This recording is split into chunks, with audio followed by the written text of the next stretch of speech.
জয় ঠাকুর। শ্রী শ্রী রামকৃষ্ণ পুঁথি প্রথম খণ্ড থেকে আমাদের পাঠ চলছে। আমরা এখন পাঠ করছি অতিথির বেশ ধারণ ও ঐশ্বর্য প্রদর্শন এই অধ্যায় থেকে। আজ আমরা পাঠ করব পৃষ্ঠা সংখ্যা 9। আজকের পাঠে বিষয় ঐশ্বর্য প্রদর্শন। এই প্রথম ঠাকুর তার নিজের ঐশ্বর্য প্রদর্শন করলেন, দেখালেন।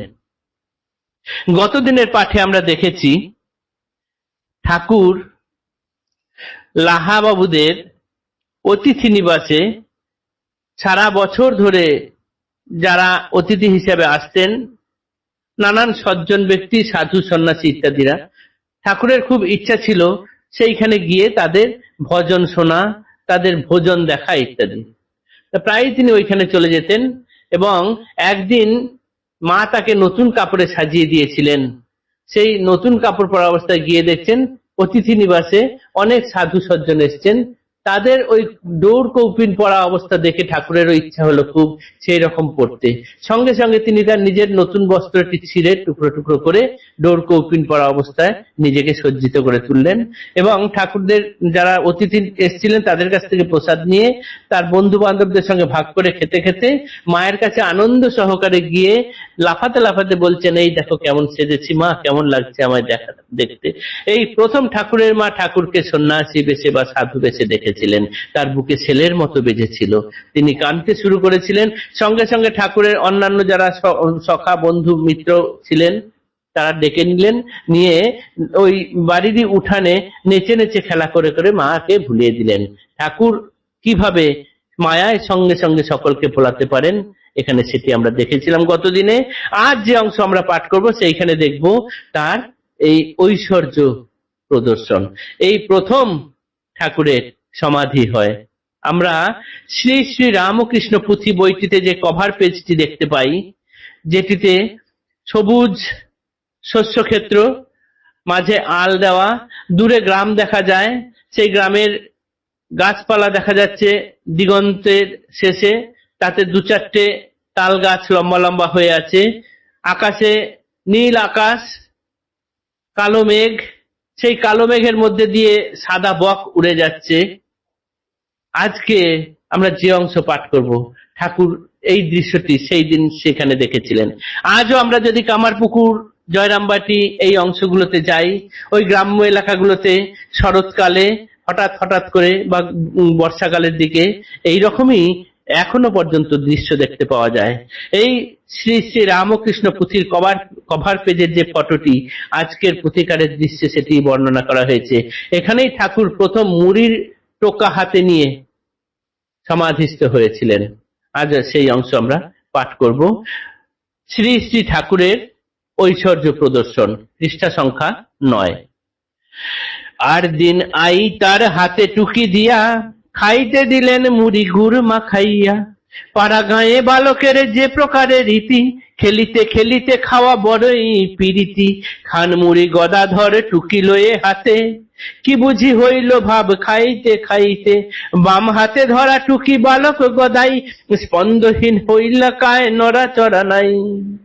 অনিমেষ দুটি আঁখি মুখে নাই বাণী, হেন কালে দেখে এসে আই ঠাকুরানী। উচ্চস্বরে কাঁদেন গদাই করি কোলে, ব্রহ্মদত্তি পায় তাই দুর্গা দুর্গা বলে। আইনা পারেন কিছু বুঝিতে ব্যাপার, রমণী সুলভ শুধুমাত্র চিৎকার। প্রকৃতিস্থ হইলা গদাই কিছু পরে, দেখে শুনে কেহ বুঝিতে না কিছু, দেখে শুনে কেহ বুঝিতে না পারে। কখনো কখনো যেতে মাঠের আইলে, অবশ হইয়া অঙ্গ পরিতেন ঢলে। আর কত মতো হতো নাহি যায় বলা, অগাধ জলদি শিশু শ্রীপ্রভুর খেলা। এই একটা প্রথম দৃশ্য দেখলাম, মা তাকে টুকির মধ্যে, অর্থাৎ ছোট্ট পাত্র, বেতের তৈরি ছোট্ট পাত্র যেটাকে টুকি বলা হয়, তার মধ্যে মুড়ি দিয়েছেন। পাড়াগাঁয়ের রীতি এরকমই, সেই খাবারের জিনিসটি হাতে নিয়ে নাচতে নাচতে খেলতে খেলতে বালকেরা সব খেতে থাকতো। তো বালক গদাইও সেরকম ভাবে খাবে বলে মা তাকে হাতে সেটি দিয়েছেন। দেওয়া মাত্রই দেখা গেল বাম হাতে ধরা টুকি ঠাকুর নিষ্পলক দৃষ্টিতে, নিথর দৃষ্টিতে চেয়ে আছেন। মা দেখে তো থতমত হয়ে গেছেন, ভয় পেয়ে গেছেন। গদাই বলে তাকে চিৎকার করে কোলে তুলে নিলেন, ভেবেছেন আবার তাকে ব্রহ্মদত্তিতে পেয়েছে। তিনি রমণী সুলভ চিৎকার ছাড়া আর কিছুই করতে পারছেন না। কিছু পরে ঠাকুর প্রকৃতিস্থ হলেন, তারপর তার মা শান্ত হলেন। এইরকম ভাবে কত না খেলা চলতে লাগলো। মাঝে মাঝেই তিনি মাঠের দিকে যান, অবশ হয়ে যায় তার শরীর, তিনি হেলে দুলে সেখানে পড়ে যান। এরকম কত শিশু বয়সে শ্রীপ্রভুর খেলা আছে, তা বলা যায় না, পুথিকার এখানে বলেছেন। তারপরে আরেক দিনের যে ঘটনা, সেটিই আমরা ঠাকুরের প্রথম সমাধি বলে জানি, সেইটি এখন পাঠ করছি। আর দিন মুড়ি ভরা টুকি করি হাতে, শিশু সঙ্গে খেলিয়া বেড়ান মাঠে পথে, নাই কোনো অন্তরাল চারিধারে খোলা, নবীন নবীন মেঘ শূন্য করে খেলা, বুঝি না কি ভাব তার হইল মনে মনে, বিভোর হইল অঙ্গ চেয়ে মেঘ পানে, বাহ্য জ্ঞান নাহি আর অনিমেষ আঁখি, বেকে হাত উপর হইয়া গেল টুকি, ভূতলে পড়িল মুড়ি যত ছিল তাই, শিশু গদায়ের লীলা না সে কথায়, বলিবার নয় কথা বলিতে কি আছে, মহাভক্ত বেদব্যাস কোথা ভেসে গেছে, আমিহীন